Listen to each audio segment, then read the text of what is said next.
Oh, you're an angel. No, just your assistant. Well, you're more than that to me. I wasn't expecting you here so early. What are you doing? Well, you got here early, so I should be here early, too. Yeah. Listen, I wanted to talk to you about your assistant duties. Oh, I know. For the time being, I'm relegated to color coding files and brewing decent coffee.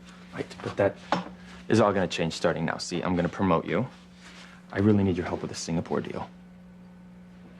But that's the same. That I accused you of messing up. Yes, I know. I'm sorry, I shouldn't have done that. Then you believe that I didn't make a mistake with the files? Well, if you say you ran a virus scan, then that's good enough for me. I believe you ran a virus scan. I overreacted and I accused you of doing something that you obviously didn't do, and I'm sorry. Well, thanks for believing me.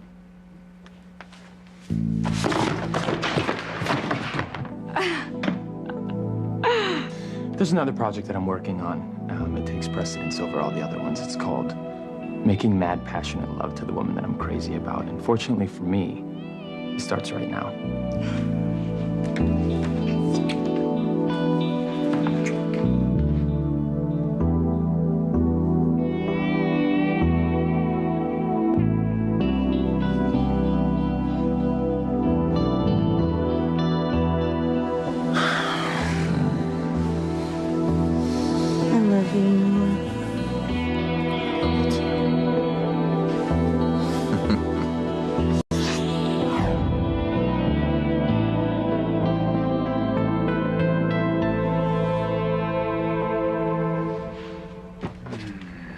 Breakfast is served.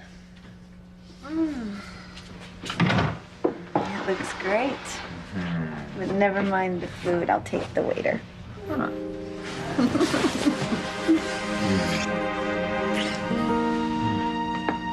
so proud of you, honey. Why? Well, it takes a lot of courage to admit that you need help. I'm only being brave because you're coming with me. I'm not sure I could talk to a stranger about, just everything. Well, that's what therapy's for, so we can work through things that are, a little hard to understand. I don't want you to ever feel that you're alone, sweetheart. From now on, I'm gonna be there for you no matter what. Thank you, Daddy. That's all I ever wanted.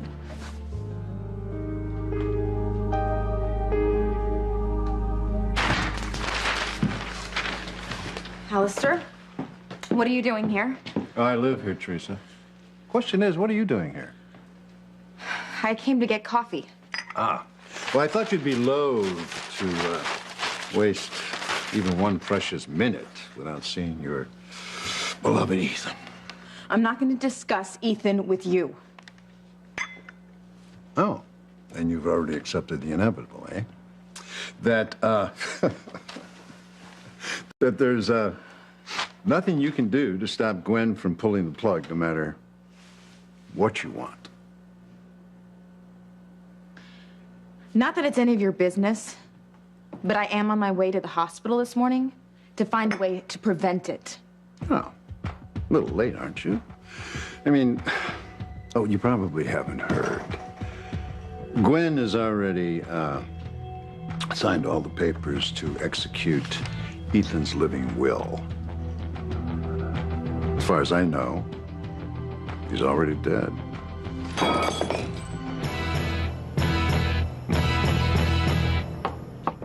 Gwen, what is it?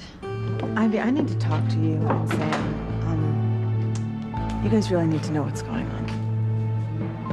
Oh, you did it, didn't you? You terminated Ethan's life support. My son is dead.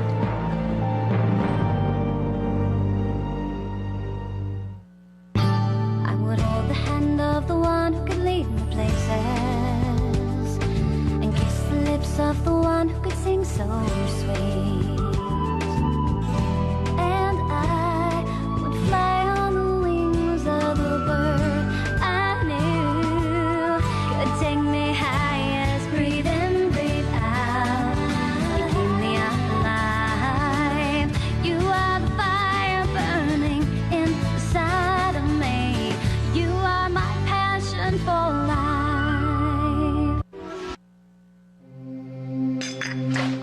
Perhaps, you should make a phone call.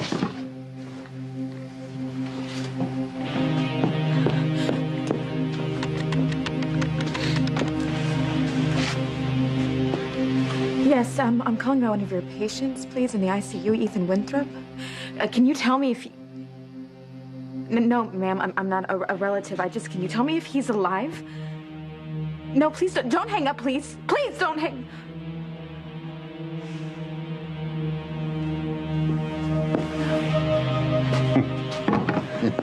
I just wanted to see your reaction. Your lover boy is still alive. He's quite alive. Damn you. Damn you for making me think. Save your rage for Gwen. Now, she's the one who signed off on Ethan's living will. And the plug, as they say, can be pulled at any old time. Maybe you should forego the coffee and rush over there to say goodbye. No. No, this isn't goodbye. Not today, not ever. I'm gonna find a way to keep him alive. And just how are you going to do that? I've been watching you. I know who you turn to when you need to circumvent the law. I'm gonna fight the way you would. This should be very interesting. Sir. Ah, Lars. The gentleman you asked me to pick up and deliver is here. He is no gentleman. Just push him in here. Yes, sir.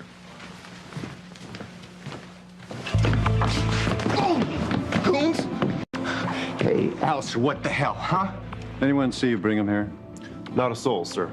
Wait outside. When I need you, I'll call. I really don't like the way you do business, mister, okay? First of all, nobody Shut up. I said, shut up. I gave you one little job. One job. To play havoc with the Bennett family. And how's that going, Spike? I will tell you how that is going. My granddaughter is in bed with Noah Bennett. Your little streetwalker? She's on her way to a counseling session with her daddy. Now you have to do something with that family to mess them up. Or you're fired. Or you're dead. Or you're both. Now I want some real damage done to that family, and I want it done now.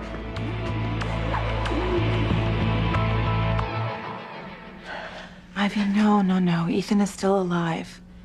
But he is still in a coma, and he's still hooked up to a respirator.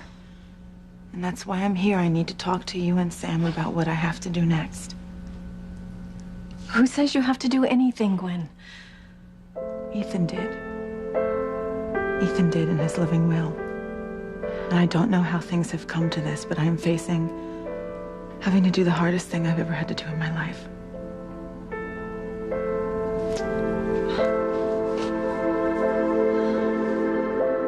Ugh, I'll never get this right. Hey, don't worry, all right? There's no rush. But I don't want to be late. We won't, okay? I promise. Are you sure? You have my word. You're not the only one who could be helped by talking to a professional. I made so many mistakes after your mom left. I thought I had all the answers when I really didn't have any. It's not your fault. Yes, it is. I mean, I should have been paying more attention to the danger signs. I think that you were asking for help long before things got so out of whack. No, don't blame yourself. I'm the one who messed up my life. You did no such thing. I mean, why did I do it? Why did I start hurting myself? Not just with Spike, but it's like I just handed my life over to him because I was too scared to make a go of it alone.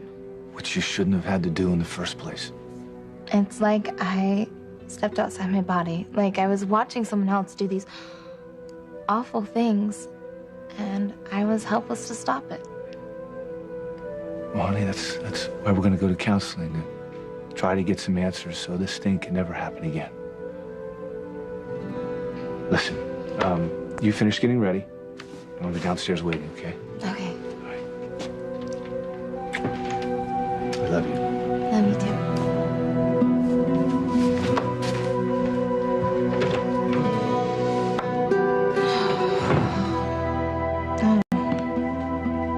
wish I redone my polish.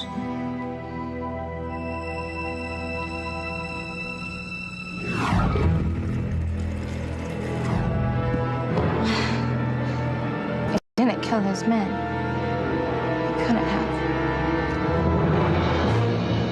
Look, about last night and just now, It's never been like this with anyone else, Noah. that goes both ways, you know. Finally, we agree on something. Once we get dressed, I'll whip us up some real breakfast downstairs. Like what? I don't know, maybe an omelet or some banana pancakes. I have a confession to make, Noah. All right, but as long as it doesn't involve, you know, stuttering lords of the manor or crazy violent girlfriends or... No, it's about me. I wouldn't know how to make an omelet or pancakes if my life depended on it. Yeah, lucky for us, it doesn't. Maybe it does. Not my life, maybe, but my future with you. How on earth do we stand a chance if I don't know how to cook eggs? You're being silly, right? Am I? It's just another example of how different we are, what opposite worlds we come from. I mean, how can we possibly think this is gonna work if we don't have any common experiences? We're doomed, Noah. This is never gonna work.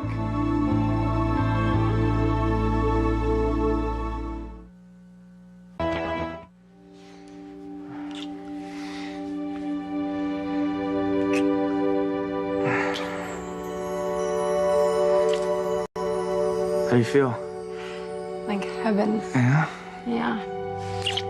I knew that spell wouldn't break us up. What spell? What are you talking about?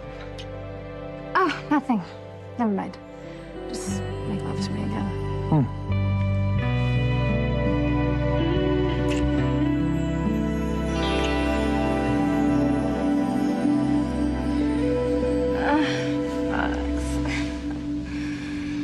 What a deluded girl. Fox? You are too young to have such bad eyesight, dear. But I thought we were just... Yes, I can tell what you thought you were just. It must have been quite a dream. Whew, yes, it was. But where is he? He was here last night. Oh, he left hours ago. Something about a job at Crane. I'm his assistant. Why didn't he wake me up? Well, perhaps he thought he'd get a lot more done without you. But remember, Kay, I warned you. The spell I cast to make Fox more successful at work has its price. Oh, don't try to scare me with that. Fox loves me just as much as he always has. Yeah. Well, I never said the spell would work overnight. Sometimes it takes a while. I think it's probably kicking in right about now. In time, Fox won't want you or need you around him at all. It's Valerie. Valerie, this is just not a good time. I'm sorry to bother you, but I just wanted to make sure our little deal was still in effect. Yes, I already told you it was. You take care of Kay, and I'll make sure that you get ahead at Crane Industries. Yes, but the last time we talked, you said you'd help me end up with Fox, too. That's why I gave up on Chad. I know what I said. Look, this is not a good time. Ethan's wife, Gwen, is here, and we're having a very serious discussion. You just do whatever it takes to accomplish our goal, and I will talk to you later. Oh, as if I would let Valerie have Fox. She is almost as wrong for him as Kay is. Teresa destroyed Ethan, and I will not let any woman hurt my other son, ever. Hey, slow down, okay? But it's true, Noah. You know it as well as I do. We couldn't be more opposite if we tried. Because we were raised differently? It's more than that. It's the way we think, the way we view the world. Because I know how to make an omelet? Don't tease. This is serious. Look, I couldn't be more serious if I tried, okay? So what? We're different when it comes to this and that. But that's outweighed by how we're the same in the most important ways. Like what? Like how we care about each other. Like, what we laugh about, like our fiery temperaments. Yeah, but it's those fiery temperaments that keep messing us up. Every time we run into an obstacle, we blow up over it. If you keep being you and I keep being me, how are we going to survive anything?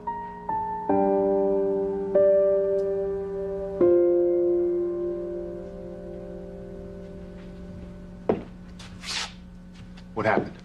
Did something happen with Ethan? No, nothing's changed, Sam. Well, I wouldn't say that exactly. You want to tell me what that means? I came here because I wanted to talk to you both about Ethan's living will.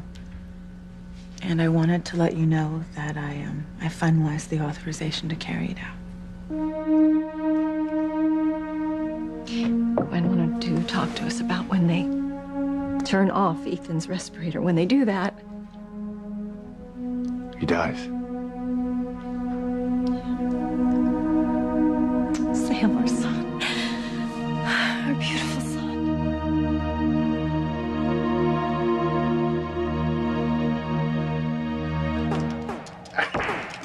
I got you, Shane. Brilliant game, sir. What the devil? I'm sorry, Judge Riley, but I really need to talk to you. Well, this is highly irregular. Does she have an appointment, Shane? No, sir. Well, I'm afraid you're going to have to leave. I am a very, very busy man. Sir, this cannot wait, okay? This is a matter of life and death. And that's what they all say. Gwen Winthrop, Ethan's wife, is about to remove him from life support, and we need to stop her.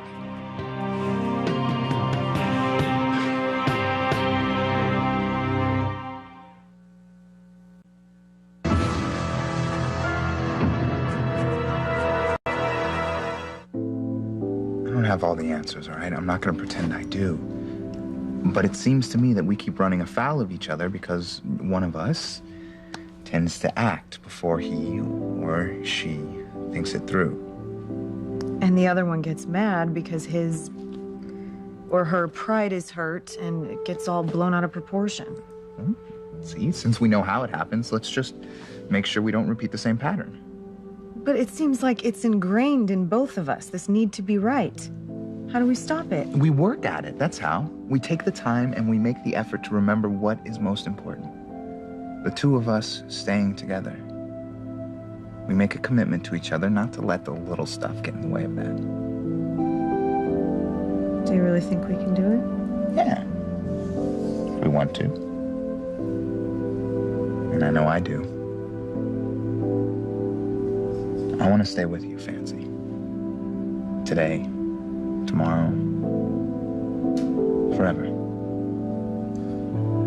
That's what I want too.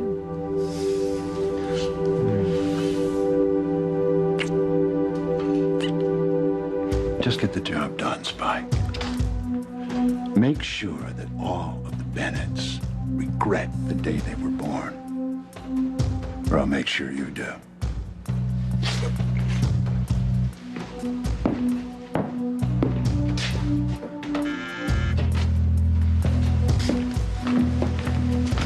Take him away. Hey, come on, ease up, man. Need a messenger? I don't know what to say. Daddy, I thought we were going to... Did something happen? Is it Ethan? Yes, it is. Listen, honey, Gwen came by to talk to me and Ivy about his situation. Can you give me a few minutes and then we'll head out? But... Yeah, sure.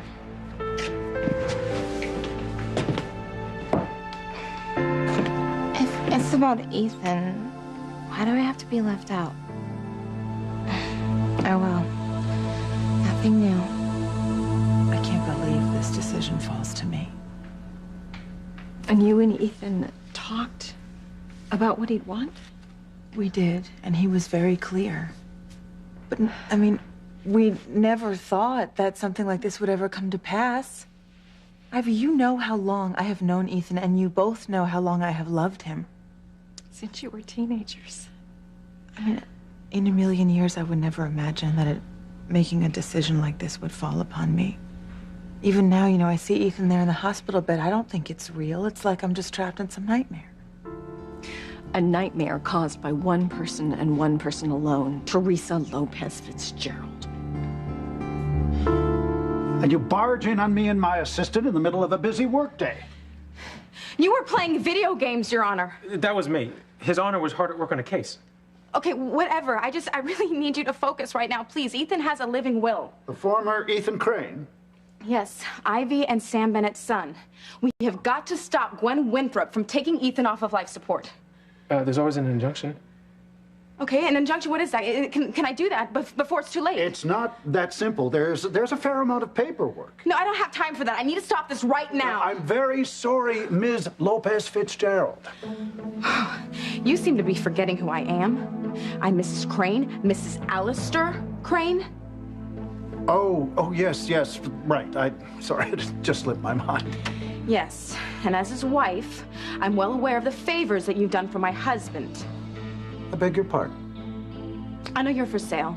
I know you'd do anything for the right price. So unless you help me file this injunction, I will go to the press about all the favors that you've done for my husband in the past. It's up to you, Your Honor. You help me keep Ethan alive, or not. I didn't say that I wouldn't help you, Mrs. Crane. Thank you. Thank you from the bottom of my heart. You are saving Ethan's life.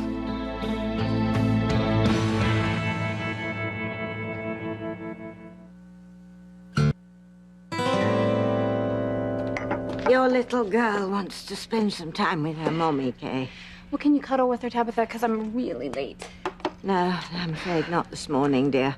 My head's splitting like an atom after having to down all those martinis yesterday to get through Thanksgiving. Yeah, well, that's your own fault. I told you were drinking too much. Oh, I don't want to leave you here, honey, but Mommy's got to get to work. Yeah, got to get to Fox, you mean? Same thing.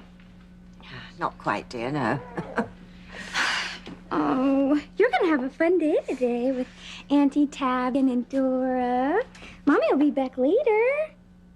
You know, a little girl needs to be with her mummy. I know that, Tabitha, and there's nothing more that I would rather do than to stay here with her, believe me. Yeah, but duty calls. Will you not make me feel any guiltier than I already do? Okay, it's really hard being a working mom. So they say. And to make matters worse, I'm running late. I mean, great. Why did Fox have to leave this early? Well, he had that competition with Chad that their grandfather Alistair set up. And you know what they say, the early bird catches the worm. And your young man is quite driven to succeed, as you well know. Okay, don't even start in on me about the spell. Fox can succeed and be with me at the same time. Yeah, just like you can be a working mother and spend quality time with your baby. Right, Dora?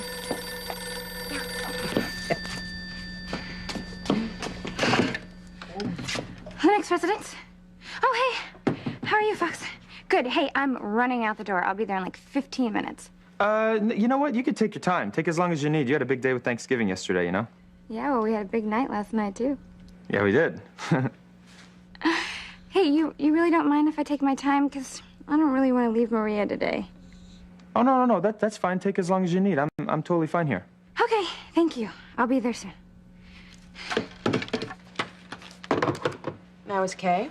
Yeah, she's gonna come in a little late today. She's gonna spend a little extra time with Maria, so. Oh, that's so sweet. I envy her so much having a child. That must be so rewarding. Yeah. Well, Maria's a little angel, you know. I love her like she was my own. Wow, that's wonderful. Yeah. I can't imagine how Kay does it all, though. I mean, juggling motherhood and the important work you're doing here.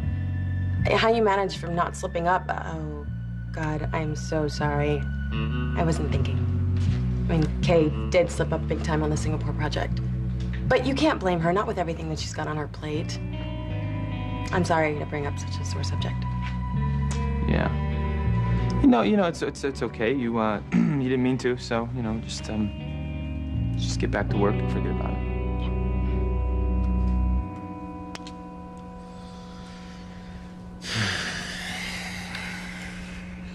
I want to believe we can survive any and all problems that pop up in our lives.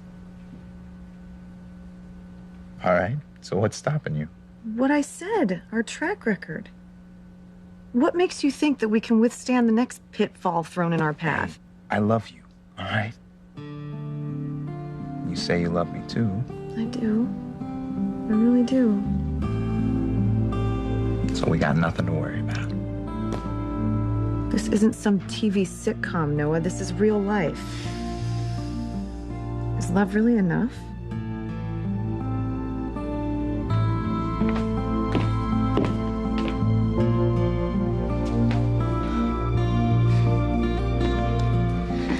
If I didn't know better, I think Dad's forgotten I'm even here. What do you need from us? I definitely cannot do this by myself. And I need to know that you two understand why I need to do it. And I also need your support, both of you, when it comes time to take Ethan off of his respirator. You mean when my son dies?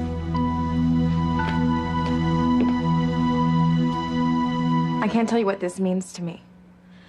I mean, at the very least, this injunction will buy Ethan some time, maybe long enough for those doctors to figure out a way to bring him out of his coma. Yes, if you'll excuse me. No, but please, we really need to get on with this. Yes, I just need to make a phone call before we proceed. Just hurry, please. Hurry. I can't tell you how much this means to me. It's pretty obvious, though I admit I'm a little confused. You seem to love this, Ethan. I do. No, I love him with all of my heart. And yet you were just married to Alistair Crane. It's a very long story. It's for you. Me? You made the call. It's your husband wants a word with you. Alistair, what is it? You weren't playing games when you said you'd take a page out of my book, huh? Well, of course. I mean, you always go to Judge Riley when you want something, so why wouldn't I go to him to help keep Ethan alive? You can go to the Pope for all I care. But neither one of them can help you in your efforts to keep your lover boy alive. No, Alistair, please, you cannot do this. Of course I can. And I don't want you wasting Judge Riley's valuable time. And as far as I'm concerned, the sooner that Ethan kicks off, the better. No!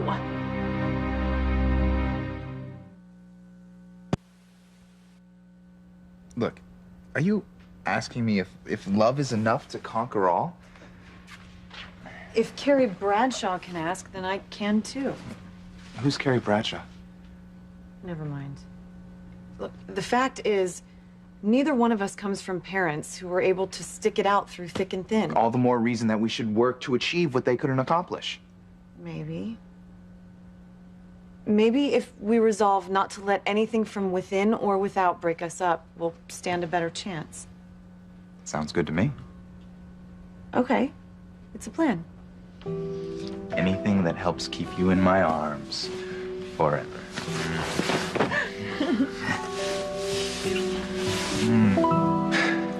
Who in the hell does Alistair Crane think he is, treating me like one of his lackeys? On the other hand, he is subsidizing me, and I can't afford to start all over in another town. So the question is, how do I get next to Jessica again?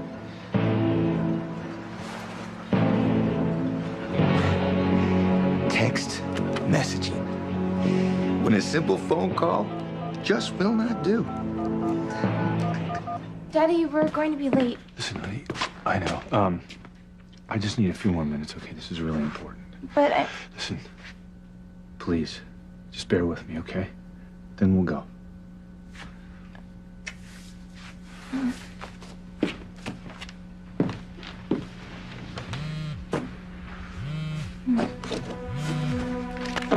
A text message from Paloma. She's at the wharf and needs to talk.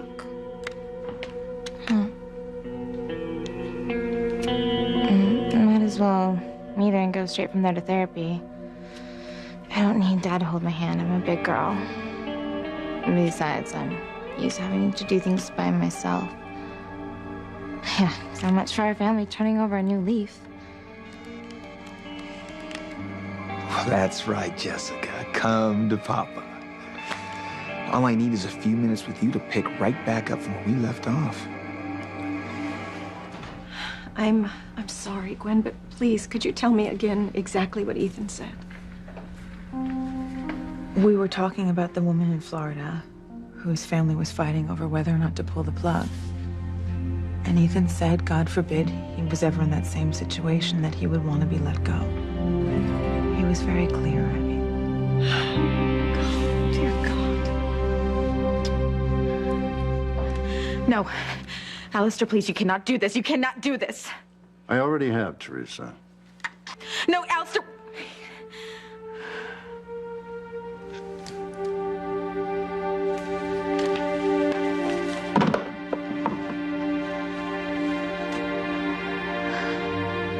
I am begging you. Please. Please help me. You said that you would help me. That was before I understood your husband's wishes. I'm sorry, Mrs. Crane, but the order for the injunction is out. Well, there's got to be another judge that I can turn to, is it right? They can't help you either, not unless you're a legal relative of the patient, which of course you're not. But my daughter is. Okay, Ethan is her father. I'm too young to sign the papers. Besides, it's fairly well known how you managed to trick Mr. Winthrop into fathering that little girl.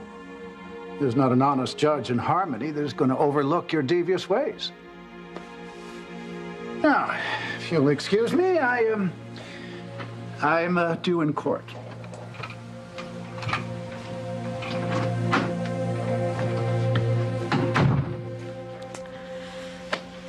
What do I do?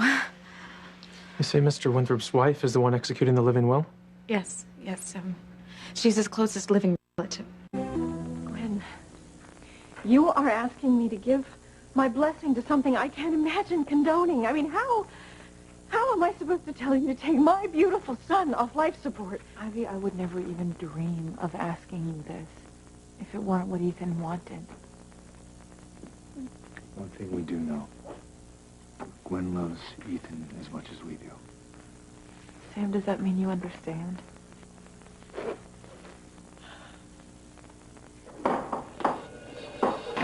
Teresa, are you kidding me? Sam, get her out of the house. Please, just wait. I know what you guys are talking about, but you don't have to do it. I mean it, Sam. So help me God, you better get out of here. Look, I know what Gwen wants you to do, but we can stop her. What? Look, I talked to someone who knows about the legalities of the situation, and they said if the two of you back me up, we can keep Gwen from taking Ethan off life support. We can stop her. We can save Ethan's life. I can't believe you. How will that work, Teresa? How can we save Ethan's life?